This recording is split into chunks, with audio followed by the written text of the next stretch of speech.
Plongez dans le grand bain de la vie locale avec Radio Grand Lac sur 92.1. Parlons du territoire, le journal d'info de l'Aglo Grand Lac. Bonjour à toutes et à tous, bienvenue sur Radio Grand Lac 92.1, radiograndlac.com, votre grand bain de la vie locale. Il est 11h01, nous sommes le dernier jeudi du mois, donc vous savez que c'est l'horaire du journal d'information de l'Aglo Grand Lac. Donc parlons du territoire de cette communauté d'agglomération de 28 communes de plus de 75 000 habitants qui fait le tour de notre lac du Bourget. Et donc nous avons la chance de recevoir chaque mois un élu pour parler d'un thème géré par cette communauté d'agglomération. Ce matin, c'est Jean-Marc Drivet qui est avec nous, vice-président en charge de la valorisation des déchets de l'économie solidaire et également maire de cette jolie commune de Bourdeau. Bonjour Jean-Marc Drivet, vous allez bien ? Bonjour Jean-Pierre, oui ça va. En forme ? Oui, très bien. Alors vous avez quitté ce matin l'autre rive du lac pour venir à Aix-les-Bains, donc cette commune de Bourdeau que vous êtes maire depuis déjà quelques années. Oui, 2008 maintenant, oui. Ça va faire une quinzaine d'années. Parlez bien près du micro. Ça va faire une quinzaine d'années au printemps.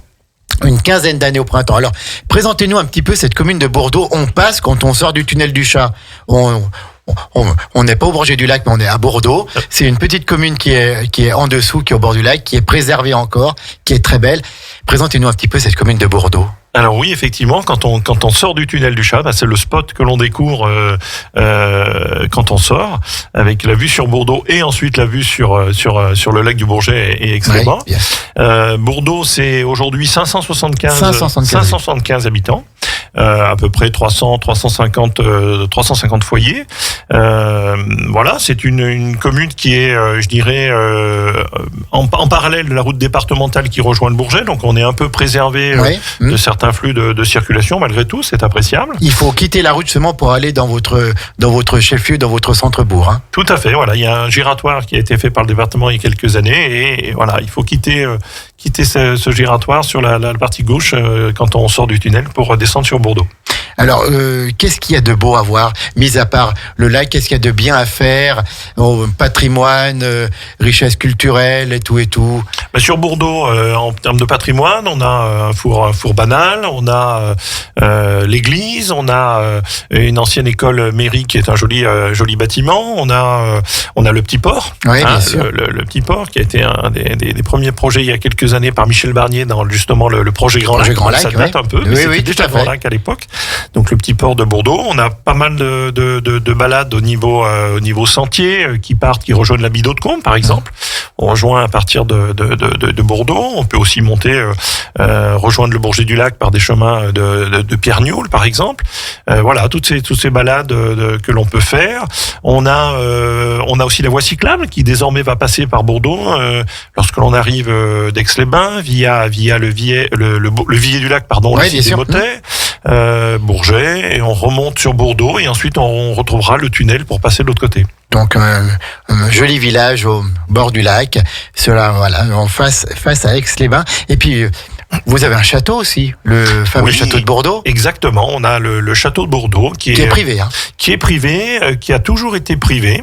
Il appartenait à une famille depuis plusieurs générations. Il avait été racheté par un Jean-Luc Michaud, qui était un producteur de télévision il y a quelques années, qui l'a tout rénové.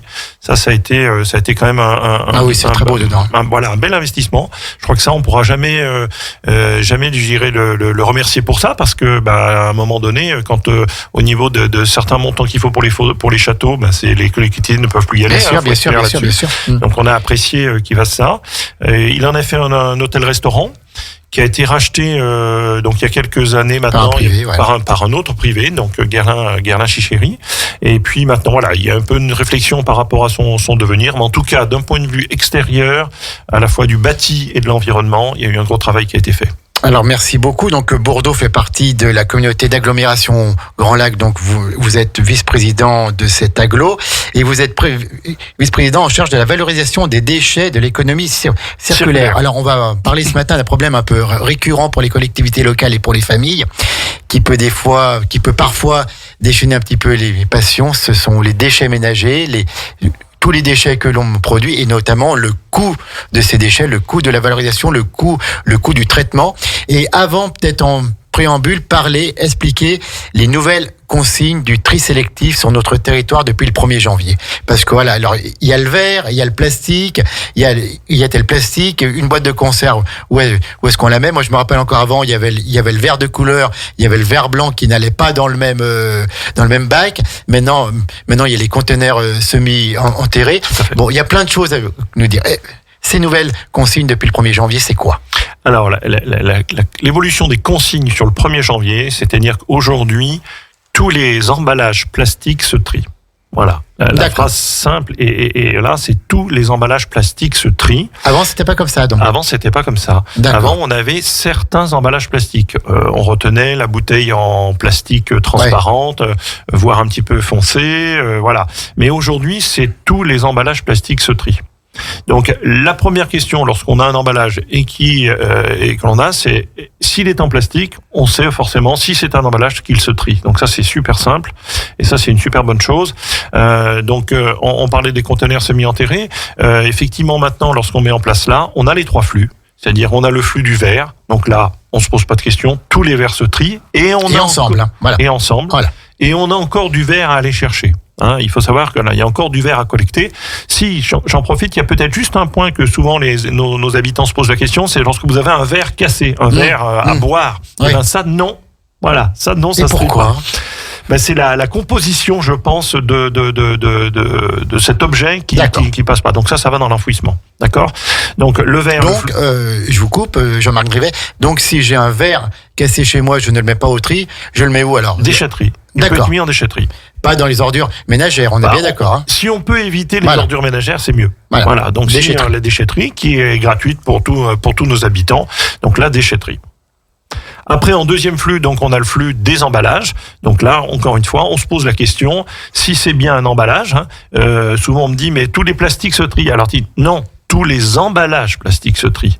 Vous prenez un stylo qui est par exemple en plastique, vous prenez une télécommande, ça n'est pas des emballages. Mais d'accord. Voilà, on a juste la nuance, et ça qui est importante, c'est du plastique. Est-ce que c'est un emballage? Si c'est un emballage, dans le tri de la poubelle jaune. C'est aussi simple que ça. D'accord. Voilà. Et puis le troisième flux, c'est les ordures ménagères. Voilà, c'est le flux résiduel, ce que l'on voudrait qu'il se réduise le plus possible. D'accord. Et puis après, il y a tout ce qui est compostage et biodéchets, mais on en parlera peut-être après. D'accord. Alors, comment est-ce qu'on peut expliquer pour tout un chacun l'évolution de ces règles? On triait pas les plastiques, enfin les emballages tous avant. Maintenant, c'est tout bon. Ça veut dire que si avant j'avais mis un emballage plastique qui ne se triait pas dans la benne du tri sélectif, c'était pas bon, mais maintenant c'est bon.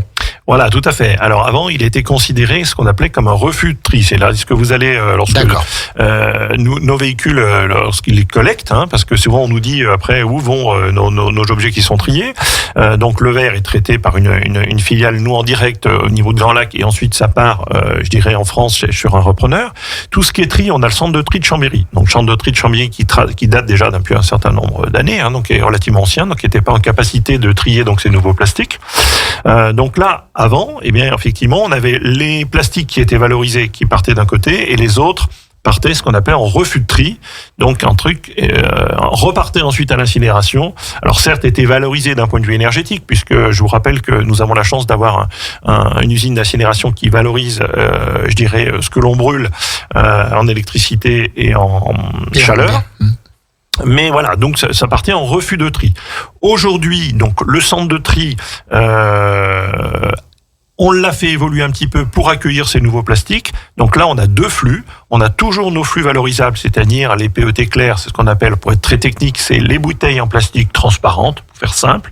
Donc là, c'est valorisé directement au centre de tri. Et ensuite, Citeo, qui est notre partenaire éco-emballage au niveau national, prend tous les restes et l'envoie vers un deuxième centre de pré-tri. Qui est où? Je ne sais pas. D'accord. C'est une question piège. Non. Il n'y a jamais de question piège. Non, mais je ne sais pas où il renvoie au niveau du pré-tri. Alors, tout ça pour vous dire que c'est temporaire. Parce que Chambéry, nous sommes en train de programmer la création d'un nouveau centre de tri, qui se rapproche de l'usine d'incinération également, qui là permettra de traiter tous les plastiques. Tous les plastiques. Et la loi va évoluer encore en 2025. Aujourd'hui, et ça c'était un peu aberrant pour nous élus, c'est-à-dire que n'importe quel émetteur de plastique sur le marché, il n'était pas obligé de mettre du plastique recyclable. Donc en fait, d'office, il partait en refus. Et aujourd'hui, la loi évolue. D'ici aujourd'hui à 2025, tous les émetteurs d'emballage seront obligés d'avoir du plastique recyclable. Vous ne trouvez pas qu'on a un petit peu trop d'emballage plastique ? Alors oui, c'est là la difficulté de notre exercice. C'est-à-dire que nous, collectivités, on est tenus de trier, de collecter, puisque la première de nos compétences, c'était collecter les déchets de nos usagers. Donc on doit valoriser, recycler, mais on doit en parallèle, comme vous l'avez suggéré, on doit aussi faire de la prévention, de la sensibilisation pour que l'on évite d'utiliser les emballages. Ah oui, parce que quand on va acheter une boîte de gâteaux où ils sont pliés individuellement dedans ou par deux et trois, voilà, ça fait la plastique à l'intérieur, dans une boîte en carton en plus. Voilà. Ouais, donc les gens, qui n'ont pas l'habitude, la population, ils s'y retrouvent plus à force. Tout à fait. Alors, je suis un déchet sur la communauté d'agglomération d'Aix-les-Bains. Quel est mon parcours de la collecte ? Voilà, donc prenons en plastique ou en verre, je sais pas. Quel est le parcours, la collecte ? Comment ça marche ? C'est géré aussi par Grand Lac et on salue quand même tout le personnel qui traite les déchets, les rippers, les exactement, les rippers, les conducteurs de ce qu'on appelle des BOM, des bennes à ordures ménagères. C'est là où vous voyez des équipes de 3. Vous avez un chauffeur et 2 rippers. Vous avez après des camions grues. Ça, c'est ceux qui relèvent les conteneurs semi-enterrés. Donc là, vous avez un chauffeur qui manipule. Après, je n'oublie pas non plus toutes les équipes de maintenance, parce que on a du personnel aussi qui fait de la maintenance à la fois technique et à la fois propreté, parce que nos concitoyens ne sont pas toujours très propres autour des conteneurs semi-enterrés. Oui, voilà. Quand un conteneur est plein, c'est pas la peine de poser à côté. Non, tout à fait. On repart avec et puis on repart avec, ça c'est le top. Ou on va au point suivant. Voilà. Et puis si vraiment on n'a pas le choix, au pire on le met dans les ordures ménagères. Mais voilà, ça sera toujours traité. Mais c'est vrai que si on peut éviter de le mettre à côté, c'est quand même toujours mieux. Donc comment ça se passe ? Eh bien, nos équipes, notamment de collecte, commencent à 6h, 5h moins le quart, 6h. Donc tous les véhicules, tous les camions partent. On a une flotte une vingtaine de véhicules de mémoire, qui partent dans tous les coins du territoire. Donc ça toute la semaine, y compris les jours fériés, d'accord, voilà, du lundi au samedi, et y compris les jours fériés. Les bennes ordures ménagères, elles, se renvoient vers l'usine d'incinération, l'usine de valorisation énergétique, sur Chambéry. Qu'est-ce qu'on appelle exactement la valorisation énergétique ? Eh bien, en fait, c'est tout ce qui est brûlé, tout ce qui est au niveau du four de Chambéry. Eh bien, vous avez une partie qui fait tourner une turbine pour fabriquer de l'électricité, qui alimente, un certain nombre de bâtiments ou notamment industriels, par exemple, autour de l'usine de valorisation. Et puis, vous avez une partie de chaleur qui est dans le réseau de chaleur chambérien, qui alimente aussi des foyers, des appartements, des habitants et des professionnels. D'accord, donc les ordures ménagères, donc c'est comme ça. Alors c'est collecté dans toutes les communes de Grand Lac, à des intervalles un peu différents. Le rythme est différent. Donc, en ville peut-être plus qu'en campagne. Voilà, tout à fait. Effectivement, en ville plus souvent. Après, vous avez sur la ville d'Aix-les-Bains, je crois que c'est tous les 2 jours en fonction effectivement des zones et en fonction des tournées, parce que ça aussi ça varie. Et sur la ville d'Aix-les-Bains, je vous coupe encore une fois, il y a encore ces bacs marrons là. Oui, il y a encore des bacs roulants. La difficulté aujourd'hui, on est en train de finir le déploiement des conteneurs semi-enterrés, donc sur l'ensemble des communes. Donc il nous reste quelques communes à équiper. Ensuite, sur la ville d'Aix-les-Bains, en fait, quand il y a des évolutions, des travaux, des implantations de copropriété, on prévoit ce moment-là. On est proactif. On fait l'évolution de ces secteurs. Et ensuite, on travaillera. Ça sera après le déploiement au niveau des communes, les points où on peut compléter. Voilà. Alors pour la collecte des ordures ménagères, on se rappelle tous quand on était jeune, on posait le sac poubelle même en pleine campagne devant la maison et hop, les agents venaient le ramasser. Ensuite, il a fallu faire 50 mètres aux boîtes aux lettres pour où tous les voisins ramenaient. Après, il a fallu aller au bout de la route, voilà, au bout de la route où tous les voisins posaient. Maintenant, il faut mettre le sac dans son coffre et puis faire parfois un kilomètre ou deux pour aller au point de collecte. Et malgré tout, c'est de plus en plus cher. Comment est-ce qu'on explique ça? Enfin, c'est de plus en plus cher. Nous, au niveau de la taxe des ordures ménagères, je vais y arriver, la TOM, la taxe des ordures ménagères, que vous retrouvez. Pas la redevance. Pas la redevance. Nous, on est bien à la TOM, on est sur la taxe que nos concitoyens payent en même temps que les taxes foncières. Voilà. Parce que souvent, on ne sait pas trop, la TOM, on la paye pas. Oui, il y a une taxe des ordures ménagères, qui est une contribution qui est sur la taxe foncière.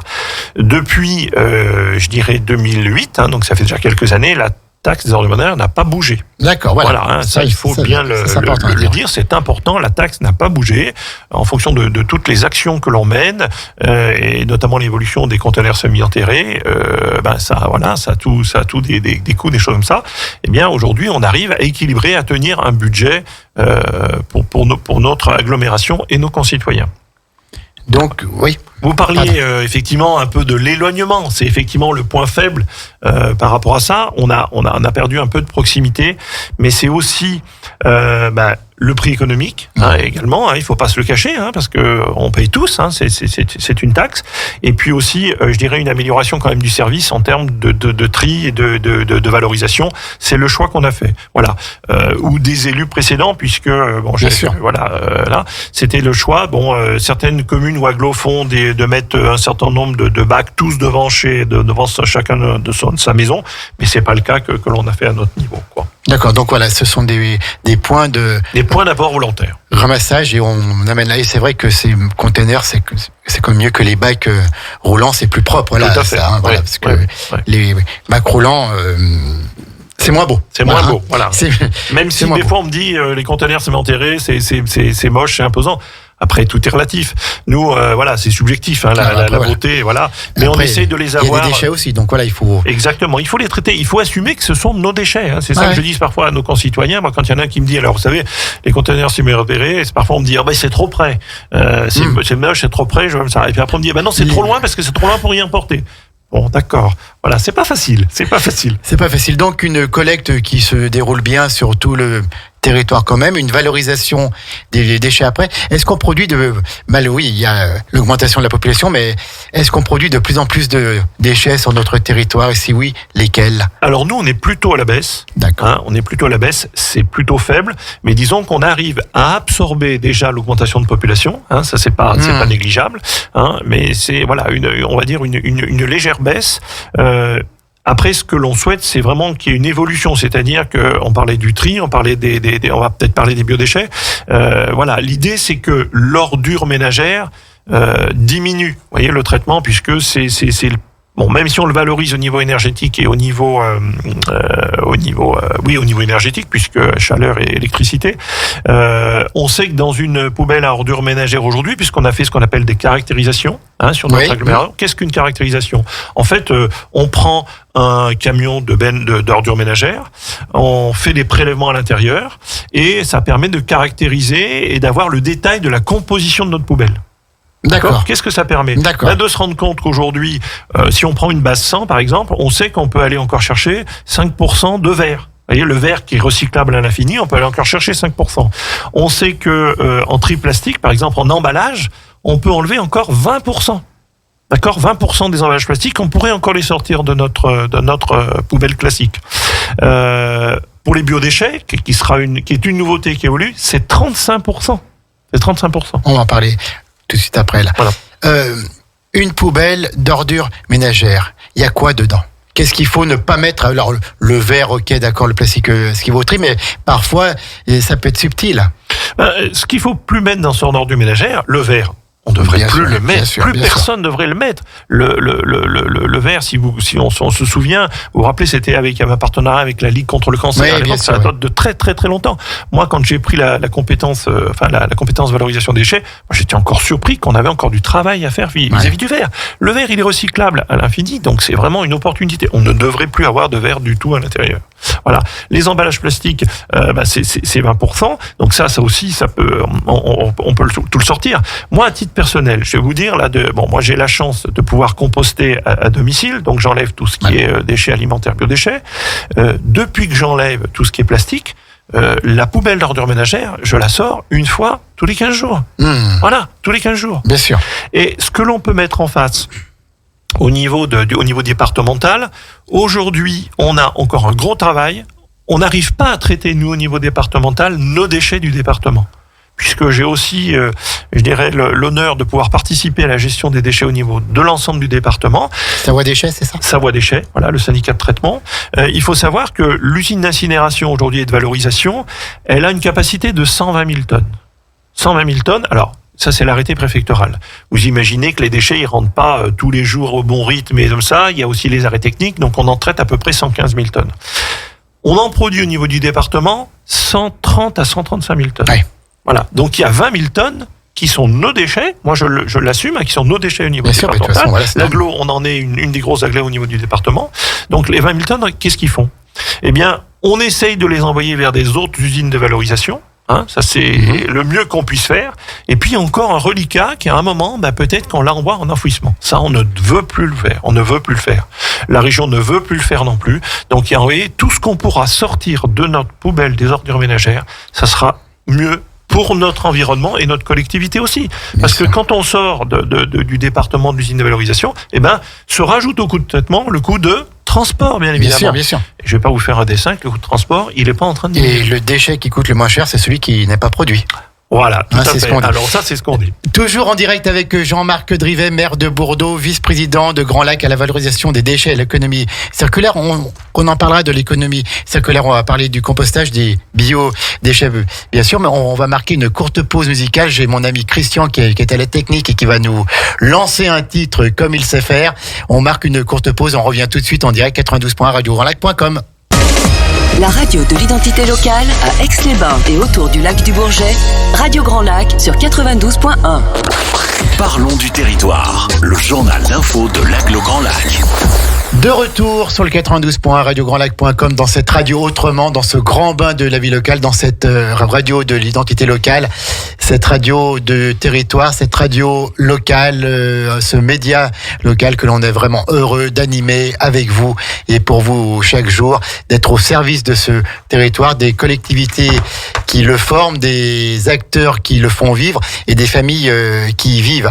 Donc ce matin, nous sommes avec Grand Lac, la communauté d'agglomération. Alors nous avons le même nom, mais nous sommes indépendants, nous sommes amis, nous sommes complémentaires sur le territoire, bien sûr. Et donc nous sommes en partenariat avec Grand Lac, communauté d'agglomération. Jean-Marc Drivet, vice-président en charge de la valorisation des déchets de l'économie circulaire, est avec nous pour cette émission. On a parlé des nouvelles consignes de tri au 1er janvier, on a parlé un petit peu du coût des déchets, du coût de la valorisation, du traitement des déchets, de la collecte. Et je voulais qu'on parle, Jean-Marc Drivet, des biodéchets. C'est quoi cette bête-là ? C'est quoi cette bête-là ? Effectivement, alors les biodéchets, ça sera le sujet réglementaire de fin 2023, début 2024. Mais nous, on n'a pas attendu, bien sûr, pour s'en emparer, parce que c'est un gros sujet. Les biodéchets, c'est quoi ? Dans les biodéchets, en fait, si on veut faire simple, c'est à la fois tout ce qui est déchets alimentaires et les déchets verts. Voilà, c'est l'ensemble des deux, ce qu'on appelle aujourd'hui les biodéchets. Gros travail à ce sujet parce que on évoquait tout à l'heure, je dirais, la caractéristique d'une poubelle ordure ménagère aujourd'hui, et un peu la composition de l'analyse. Comment se compose ? Eh bien, aujourd'hui, on considère que toujours sur une base 100, on a 35% de déchets alimentaires encore dans notre poubelle d'ordure ménagère et 5% même de gaspillage alimentaire. Voilà. Donc c'est énorme, c'est énorme en termes de composition. Donc ça, effectivement, tout ce que on pourra sortir de la poubelle d'ordures ménagères, c'est tout ce qu'on n'aura pas à aller brûler à l'usine de valorisation. Bien sûr, voilà. Et quand on sait que 40% de déchets alimentaires sur notre poubelle, c'est beaucoup d'eau. C'est beaucoup d'eau. Donc, quel intérêt à aller brûler de l'eau demain ? Aucun. Donc voilà. Donc, gros travail sur les biodéchets. Alors comment ça se passe ? Eh bien, la réglementation du 31 décembre 2023 nous oblige à mettre à disposition de chacun de nos concitoyens un moyen de collecte. D'accord ? Ou un moyen de collecte. Donc, au niveau, qu'est-ce qu'on a choisi ? On a choisi pour nous tout ce qui est partie, maison individuelle ou commune, village qui le permet d'avoir un composteur. Voilà, mise à disposition. Voilà. Donc on va proposer un composteur qui est désormais gratuit. Avant, il y avait qu'avant c'était 15 euros. Symboliquement, il y avait une participation de 15 euros. Donc aujourd'hui, c'est gratuit. Tout le monde peut s'équiper d'un composteur. Il faut savoir que Grand Lac a distribué 7000 composteurs. Donc, voyez, on n'a pas attendu cette réglementation. On a commencé depuis très très très longtemps. Donc 7000 composteurs mis aujourd'hui distribués et on va continuer à le faire. Et puis pour tout ce qui est, un peu plus milieu urbain ou habitat vertical.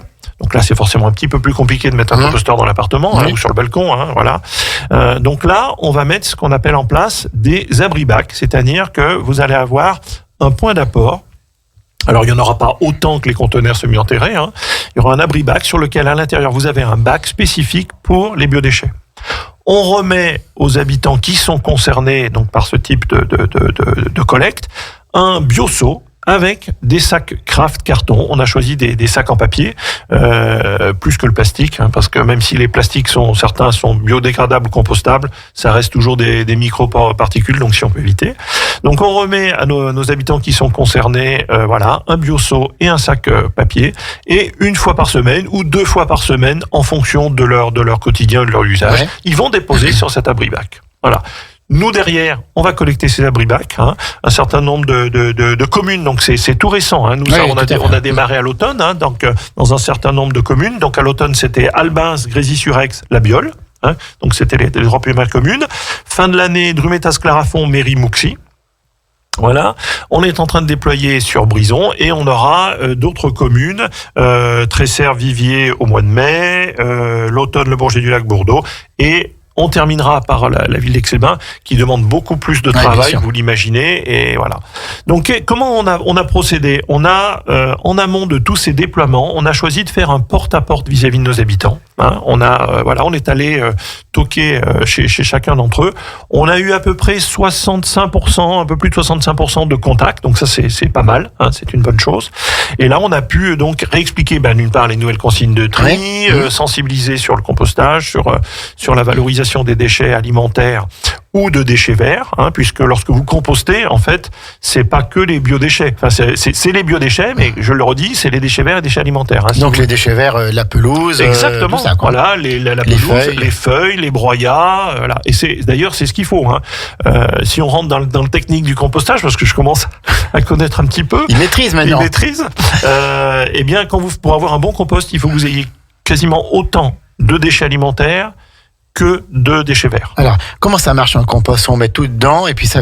Oui, alors, pour faire simple, vous mettez vos déchets alimentaires ou le reste de repas, et puis de temps en temps, vous mettez du déchet, du broyat ou du déchet vert. Alors effectivement, c'est un petit peu technique, il faut garder un petit peu de côté pour l'alimenter, pour qu'il y ait un petit peu un mélange. Après, l'idéal, c'est de mélanger de temps en temps son compost. Mais voilà, il faut qu'est-ce que ça fait après ce compost alors ? Après, ça vous fait pour celui qui n'y connaît rien. Un super terreau. Ça fait un très bon terreau que vous pourrez utiliser pour vos plantes, pour vos bacs à fleurs, pour votre jardin tout simplement, au pied de vos arbres fruitiers ou classiques, quoi. C'est le principe de Lavoisier, rien ne se perd, rien ne se crée, tout se transforme. Eh oui, tout à fait. C'est ça. Voilà. Et alors là, en termes de traitement, on va pas se le cacher, c'est l'idéal parce que là, les déchets ne rentrent dans aucun cycle de traitement. Vous voyez ce que je veux dire ? Bien sûr, qui reste à domicile. Alors vous allez me dire, cher, mais je paye à côté, donc pourquoi je fais tout ça chez moi ? C'est un ensemble d'équilibre. Parce que quand on a effectivement la taxe zéro ménagère, ça paye, je l'ai dit tout à l'heure, ça paye la collecte, ça paye le traitement, ça paye la prévention, ça paye tout un certain nombre de choses. Mais si on veut, et on l'a dit tout à l'heure, Jean-Pierre, vous m'avez questionné, la taxe n'a pas bougé depuis un certain nombre d'années. Si on veut maintenir cette taxe à ce niveau-là, et si on veut, gérer le budget au mieux, eh bien, il faut que tout le monde participe à sa manière. Alors, je voudrais qu'on dise un petit mot pendant qu'on parle des déchets verts, c'est des déchetteries. Les déchetteries qui sont un service gratuit. Qui sont un service gratuit, donc entre Lac, Grésy-sur-Aix, Drumettaz. Oui, Chindrieux, le Chindrieux, tout à fait. Et puis maintenant, je crois qu'on a même accès aux déchetteries de Grand Chambéry. Alors, comment ça marche? Alors, on va pas, sinon ils vont pas être contents parce qu'ils payent aussi comme ça. Il faut savoir que lorsqu'on a mis en place entre Grand Chambéry et Grand Lac, effectivement, le système d'accès aux déchetteries pour, je dirais, suivre un petit peu quand même ce qu'il fait et comment on gérait, on a convenu d'un commun accord que si effectivement il y avait, je dirais, des partages, quelqu'un qui est juste en limite de la déchetterie, ou qui fait des ménages, enfin, vous voyez, tout ça. Pour l'instant, on arrive à pouvoir faire effectivement un partage de gestion, mutualisation, une mutualisation entre guillemets, parce que ça reste à la marge. Voilà. Mais je vais pas dire à mes concessionnaires d'aller mettre sur Grand Chambéry, parce qu'après c'est Grand Chambéry qui paye. Mais enfin, voilà, nos déchetteries sont, je dirais pas mutualisées, mais la gestion en termes d'accès l'est, et ça permet une certaine fluidité et éviter surtout de déplacer des déchets lorsque vous êtes à côté de telle ou telle déchetterie. Ça marche bien, ces déchetteries, malgré la réforme qu'il y a eu il y a quelques années où maintenant il y a une borne pour lire les plaques de matriculation, mais... Ça marche très très bien. C'est rentré dans les mœurs maintenant. C'est rentré dans l'équilibre. Il faut savoir qu'il y avait, pour être aussi tout à fait transparent, on avait besoin aussi de réglementer aussi l'accès de nos professionnels. Aujourd'hui, la taxe des ordures ménagères, pour le redire, elle est là pour financer les déchets des particuliers. Il faut être clair. Et des professionnels assimilés. Qu'est-ce qu'un professionnel assimilé? C'est un professionnel qui a peu de déchets ou qui est sur le même circuit qu'un particulier aujourd'hui. Après, nous, il était plus possible d'accueillir des déchets du bâtiment, des déchets de construction, voilà, des choses comme ça qui sont sur des professionnels qui doivent assumer, c'est la loi, leur production de déchets. D'accord? Donc ça marche très très bien. En termes de volumétrie de traitement, il faut savoir que, alors je suis pas toujours très très bon en chiffres, mais en gros on avait à peu près 42 000 tonnes de déchets sur l'agglomération Grand Lac, et on en traite autant sur les déchetteries que en collecte à côté. D'accord. Voilà. Donc les déchetteries fonctionnent très très bien. Après, là où on a un peu plus de difficultés, c'est que de plus en plus la réglementation nous demande de sectoriser les flux. Voilà, c'est-à-dire vous avez les jouets d'un côté, le bois de l'autre, la métal de l'autre. Ce qui est un petit peu normal quand même. Ce qui est un petit peu normal. Mais vous savez, on nous incite à le faire ça, mais on nous aide pas beaucoup financièrement pour le mettre en place. C'est là mon petit point de... Le message de Jean-Marc Drivet en direct sur Radio Grand Lac, 11h38. Non, mais voilà. Non, après, effectivement, mieux on trie en amont, voilà, mieux c'est traité derrière. Mais les déchetteries fonctionnent très très bien. Et donc on trie quand même de mieux en mieux sur notre territoire Grand Lac. Oui, on est plutôt des bons trieurs, tout à fait. On retrouve moins de choses dans les bois, dans les nans, comme on dit, dans les rivières, ou avant, même sûrement encore maintenant, on retrouve encore des anciennes boîtes de conserve. Il y a 50 ans qu'elles sont là, puis d'autres choses, quoi. Maintenant, ça va quand même mieux. Oui, tout à fait, ça va beaucoup mieux. Après, moi, ce que je dis toujours, malheureusement, quelqu'un qui veut être un civiste, lui là, on n'arrivera pas à le faire changer. Voilà, c'est malheureux et je ne le cautionne pas, mais c'est malheureux. Je paye, donc je ne trie pas, je mets tout dans mes ordures ménagères, le verre, le plastique et tout, et ils se débrouillent, je les paye. Vous dites quoi, ça? Mais, oui, jusqu'à quel moment on va payer, quoi. Je veux dire, voilà, c'est-à-dire que on paye, oui, mais le but c'est que ça coûte quand même le moins possible à l'ensemble de nos concitoyens. Donc voilà, il faut payer le juste prix, et si on peut aider à maintenir un prix raisonnable, il faut participer à ça. Est-ce qu'il y a des actions qui sont encore menées dans les écoles? Parce qu'on sait que maintenant, depuis quelques années, ce sont les enfants qui apprennent un petit peu à leurs parents, parce que les parents ils n'ont pas appris, ils trient une certaine génération, on ne triait pas, on balançait tout. Et maintenant, les enfants, il y a eu des actions menées dans les écoles. Je me rappelle notamment du CITOA, du SILA à Annecy, qui faisait ça, voilà, qui apprenait avec des petits bacs comment on trie. Et les enfants apprenaient ensuite à leurs parents. Est-ce qu'à Grand Lac, on mène encore des actions auprès des écoliers ou pas?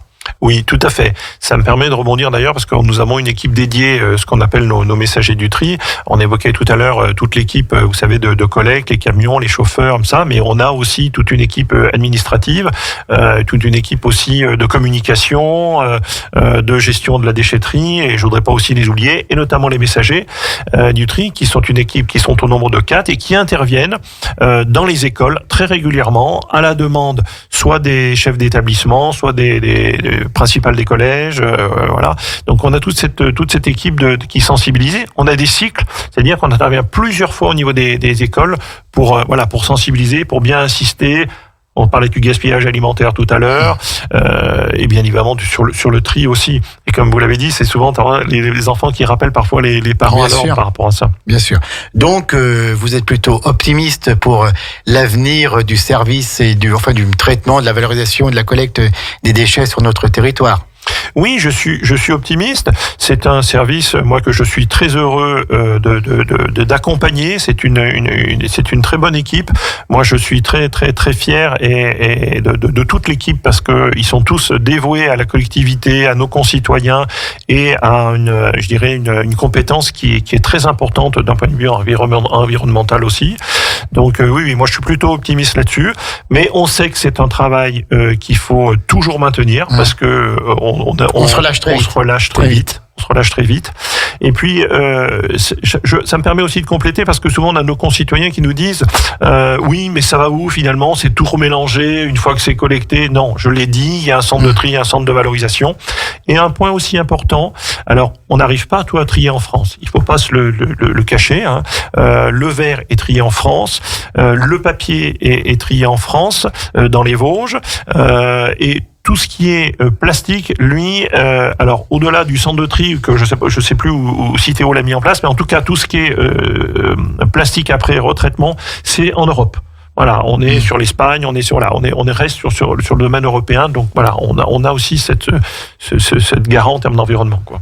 Quelles vont être les prochaines avancées dans ce domaine du traitement des déchets ou de la collecte sur notre territoire?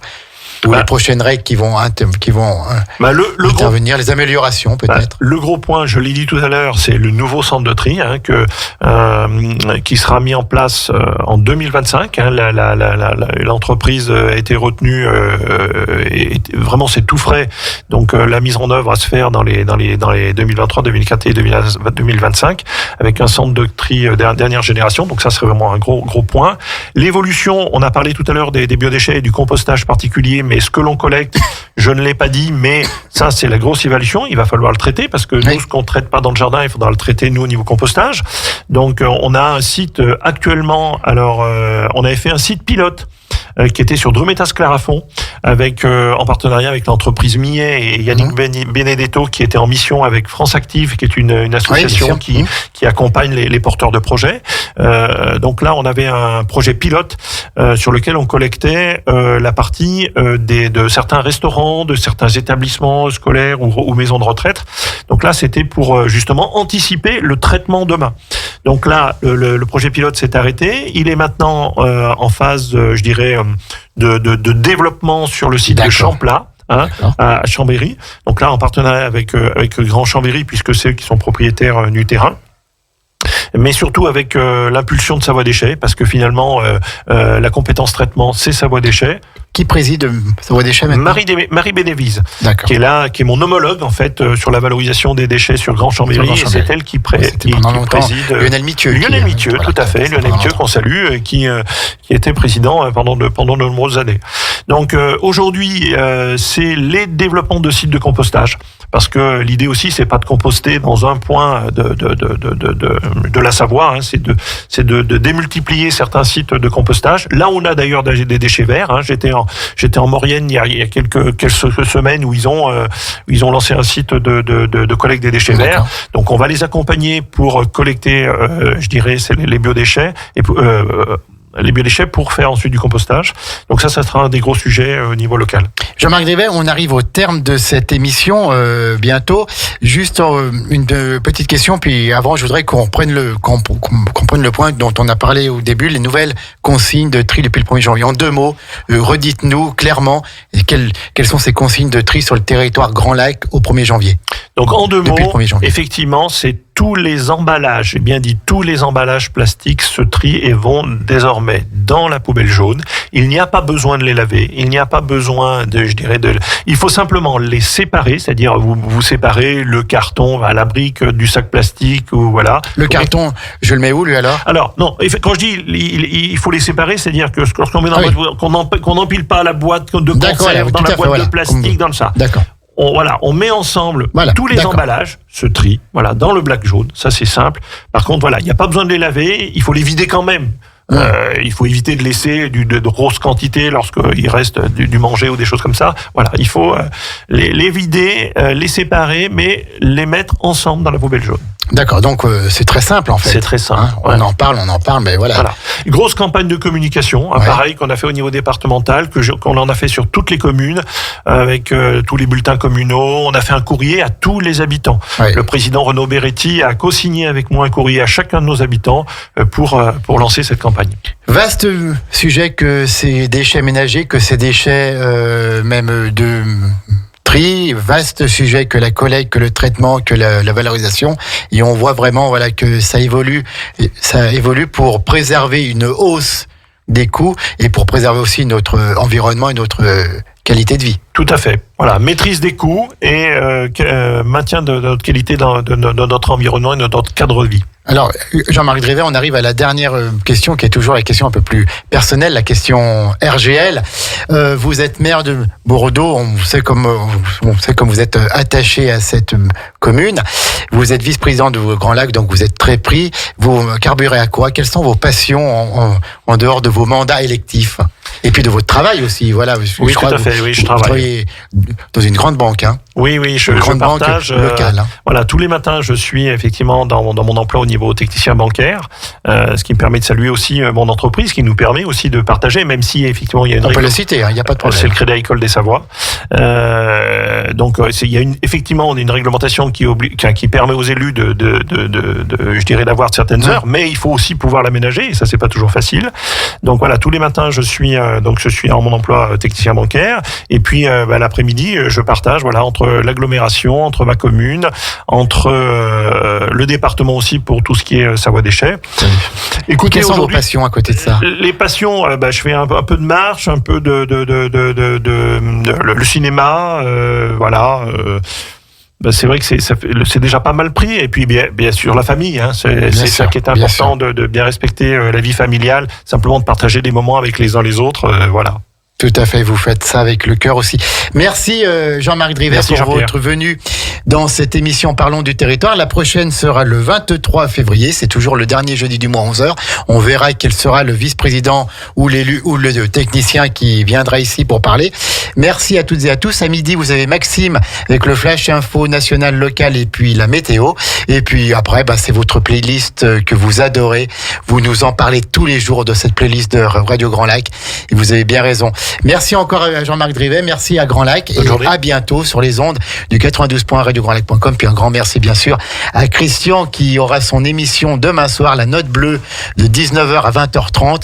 Christian qui est un des plus grands sachants en France dans le monde du jazz, qui connaît tout par cœur, toute l'histoire du jazz. Il nous fait toujours des émissions d'une qualité exceptionnelle et c'est demain soir, c'est un vendredi sur deux, de 19h à 20h30. La Note Bleue, c'est sur le 92. Et radiograndlac.com. Bon appétit à toutes et à tous, à bientôt.